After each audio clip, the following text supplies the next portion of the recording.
Nano Machine Chapter 13. This is what a quick lesson is, Part 3.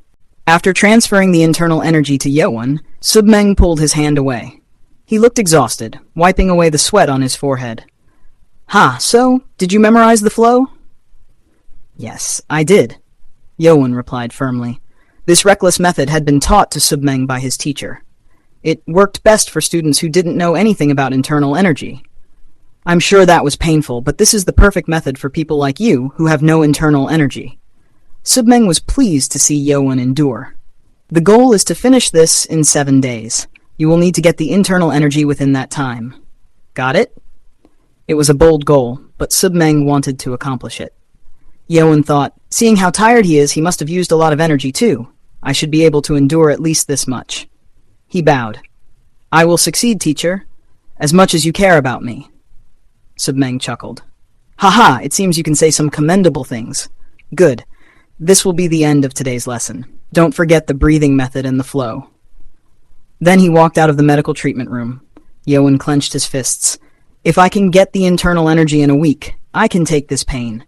I will make it happen, teacher. The next morning, all cadets gathered at the training ground. Instructors looked at their group members. As expected, many cadets had bruises. They had fought overnight to set the ranks among themselves. The instructors let it happen on purpose. Without being appointed, the ones who stood at the front became the leaders. Most were heirs of the 6 clans, except one group. The heir of the Poison clan, Cheon Yeo, had been defeated.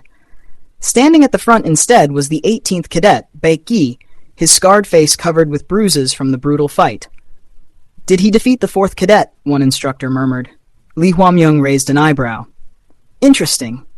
The head instructor shouted, Attention everyone! For 7 days, every morning in the auditorium, you will learn basic tactics and strategies. In the afternoon, after lunch, you will train here on the field.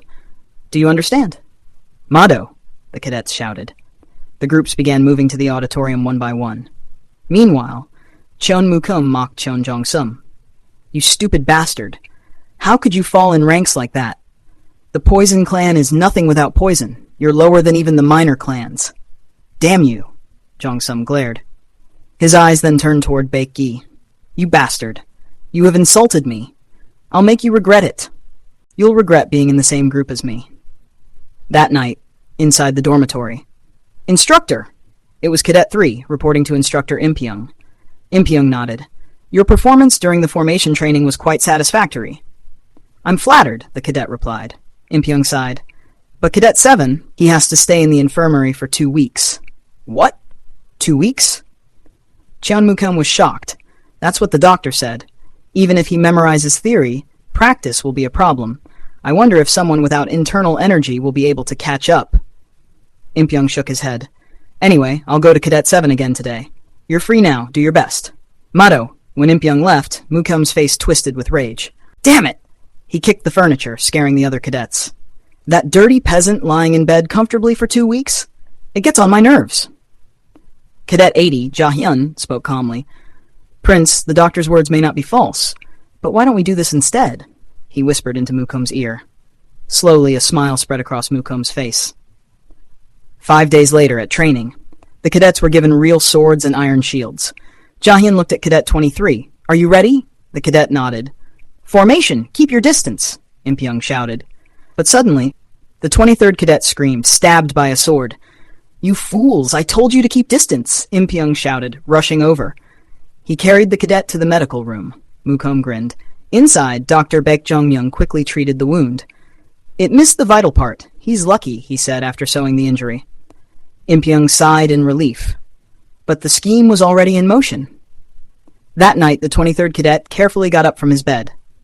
He sneaked to the doctor's cabinet, picked up a knife, and walked to another bed hidden behind a curtain. Yeowon was asleep inside. The cadet whispered, Don't blame me.